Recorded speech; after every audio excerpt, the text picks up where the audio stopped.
ये मुस्कुराहट कैसी है? शायद तुम्हारे भाई को किसी से प्यार हो गया है। आज छुट्टी के बाद मुलाकात है, दुआ करना। मैं बहुत खुश हूँ कि तुम मेरे पार्टनर हो। मोहब्बत है तुमसे। मुझे तुम्हें कुछ बताना है। मैंने एक होटल खरीदा है, इसमें एक पार्टनर भी है। कौन? बाबा।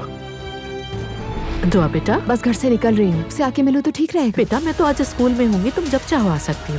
बाबा के बारे में सुनकर पता नहीं कैसे रिएक्ट करेंगी। तुम्हारी अम्मी किसी नुमाइश का जिक्र कर रही थी, वो क्या मामला? अलिफ साहिबा के दफ्तर के करीब एक जगह है, मैं वहाँ कुछ अपनी फनपारे रखना चाहती हूँ। ठीक है, अगर तुम जगह जानती हो तो फिर दे दो अपना काम। शुक्रिया बाबा। अजलान ने अब इसमें कदम रख दिया है।